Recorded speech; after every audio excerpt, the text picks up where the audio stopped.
Selamat pagi semuanya. Jadi saya yang grogi nih, mau wisuda doktor dan profesor ini nanti.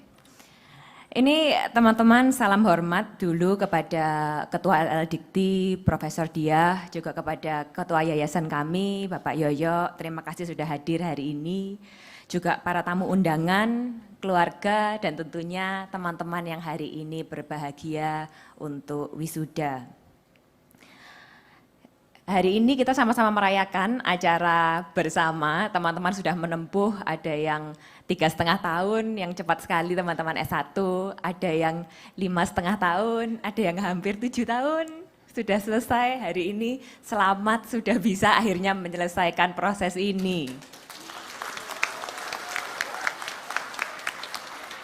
Yang penting ijazahnya kan dapat, lulusnya dapat, jadi selamat. Buat teman-teman yang pasca sarjana, ada yang 1,5 tahun sudah cepat sekali lulus, selamat. Ada yang 3, 4, 4,5 tahun, hampir 5, tapi belum sampai 5. Loh, ada juga ini yang belakang. Jadi ini selamat buat teman-teman, ini suatu hari yang berbahagia, kita bisa merayakannya bersama-sama hari ini. Dan ini mungkin hal yang lebih serius, beberapa saat lalu saya membaca sebuah artikel dari World Economic Forum, dikatakan bahwa 2025 nanti akan ada 85 juta pekerjaan yang hilang karena teknologi. Jadi kalau teman-teman baca di berita bahwa banyak pekerjaan yang akan di-replace oleh AI, di-replace oleh teknologi, ada benarnya menurut riset. Tetapi di sana juga di artikel yang sama mengatakan bahwa ada 97 juta pekerjaan yang akan di-create karena kemajuan zaman ini. Jadi sebenarnya akan ada surplus kelebihan 12 juta pekerjaan baru. Dan ini teman-teman, ini mungkin sorry to say, teman-teman yang lulus merasa sudah selesai belajarnya, tetap harus belajar lagi ternyata. Setelah lulus tetap harus mencari tahu hal-hal baru, belajar hal-hal yang baru juga. 2021 lalu, saya pun waktu sudah menjadi rektor mengambil kelas Apple Developer Academy. Jadi belajar mengcoding, belajar designing, tapi yang lebih penting untuk saya belajar bagaimana caranya berpikir untuk inovasi, dan itu 1 tahun. Jadi teman-teman belum selesai jalan pelajarannya gitu.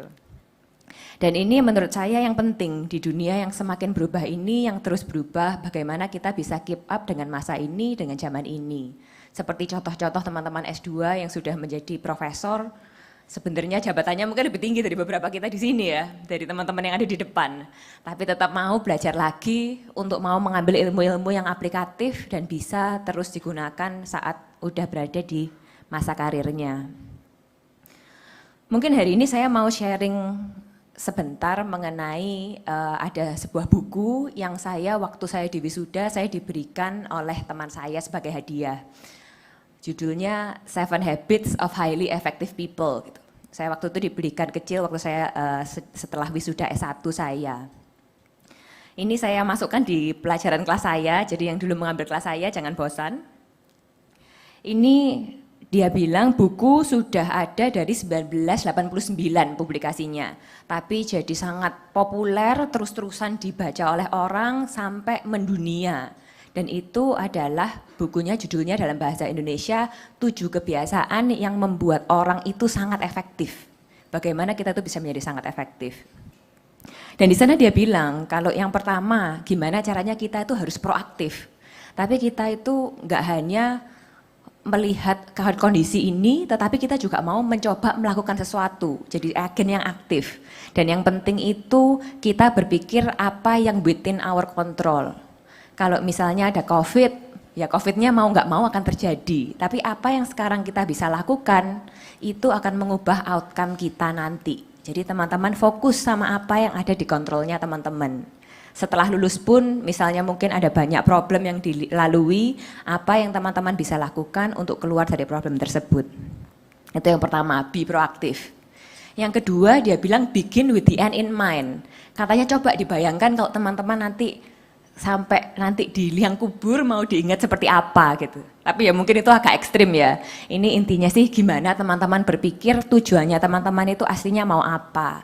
Tahu dulu keinginan, tahu dulu goal, baru teman-teman melakukannya. Jadi ada sebuah purpose di kegiatan yang teman-teman lakukan. Yang ketiga itu adalah put things first thing first. Jadi teman-teman memprioritaskan apa yang dilakukan. Sehari itu kan cuma ada 24 jam, dikurangin 8 jam tidur, kalau kita cukup efektif ya, 8 jam tidur, bekerja ya cuma bisa segitu saja. Kalau teman-teman nanti isinya melihat sosial media terus tanpa bekerja, nah itu nanti banyak hal-hal yang nggak bisa dilakukan gitu. Jadi gimana kita memprioritasi yang penting dilakukan dulu, nanti yang akhirnya ada sisa waktu baru teman-teman nanti melakukan hal-hal yang teman-teman suka.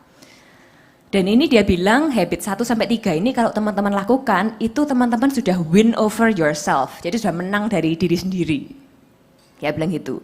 Lalu 3 set selanjutnya, yang habit nomor 4, dia adalah think win-win. Kalau teman-teman ngobrol sama orang, kerja sama-sama orang, jangan mau menang sendiri. Mau menang bersama-sama, berkolaborasi bersama. Kalau kita sekarang mikir mungkin dulu, wah kalau saya menang teman-teman kalah waktu main game ya, yang menang cuma bisa 1. Tapi di kehidupan nyata yang menang bisa banyak, bisa sama-sama menang, bisa sama-sama menguntungkan satu sama lain. Jadi think win-win, gimana saya nggak hanya benefiting sendiri, tetapi juga orang lain yang bekerja sama saya itu bisa benefiting juga, bisa sama-sama mendapatkan keuntungan bersama. Habit yang kelima itu gini, agak panjang, seek first to understand, then to be understood. Jadi kalau teman-teman mau dimengerti oleh orang lain, coba mengerti dulu orang lain maunya apa. Jadi teman-teman bisa mengerti apa yang diinginkan oleh orang lain, sama-sama saling melengkapi. Jadi itu dia bilang, seek first to understand, then to be understood. Jangan cuma mau dimengerti doang, tapi coba mengerti orang lain juga. Dan yang keenam, dia bilang synergize. Kalau kita bekerja sama satu sama lain, sebenarnya kita bisa loh menemukan orang-orang yang melengkapi kita. Kalau kita bekerja sama, nggak hanya 1+1 jadi 2, tapi 1+1 jadi 10 gitu. Maksudnya gimana? Kalau saya bekerja sendiri, ada orang lain bekerja sendiri, lalu pekerjaan hasilnya itu ditambah, itu hasilnya mungkin hanya dua orang yang bekerja sendiri-sendiri. Tapi kalau kita bekerja bersama, bisa mungkin membuat sebuah perusahaan baru, yang akhirnya dampaknya jauh lebih besar daripada kalau kerja sendiri-sendiri. Jadi teman-teman gimana caranya mencari hal-hal yang bisa dilakukan untuk bersinergi. Dan katanya kalau misalnya teman-teman melakukan habit-habit atau kebiasaan dari nomor 4 sampai nomor 6, selamat datang Prof Dia, saya tengah-tengah memotong sebentar. Ini kepala LL Dikti kita yang baru, Prof Dr. Dia. Baik, tadi kalau misalnya teman-teman melakukan habit 4-6, teman-teman bisa win over others, bisa winning in a team, nggak hanya diri sendiri yang dimenangkan, tapi orang lain juga. Dan yang nomor 7 yang terakhir katanya sharpen the saw. Kalau teman-teman itu pakai pisau buat motong terus-terusan 10 tahun akan tumpul. Tapi kalau teman-teman mengasahnya, nanti dia akan tajam terus. Maksudnya apa? Kalau kita mau jadi orang yang produktif, ya mau nggak mau kita harus olahraga, bisa menjaga badan kita. Kita mau belajar terus, melatih otak kita, dan juga jiwa raga kita, biar kita emosionalnya mungkin nggak tinggi, tapi gimana kita menjaga jiwa, raga, emosi, dan badan kita untuk tetap sehat, dan bisa produktif seterusnya gitu. Jadi dia bilang 7 kebiasaan ini teman-teman kalau melakukan teman-teman bisa jadi orang yang lebih produktif, teman-teman bisa menjadi dampak kepada orang lain dan bisa jauh lebih sukses daripada apabila tidak melakukan hal-hal ini. Jadi teman-teman, tadi yang pertama be proaktif, yang kedua tadi begin with the end in mind, mulai dari goal-nya apa. Yang ketiga, tadi put first thing first, memprioritaskan.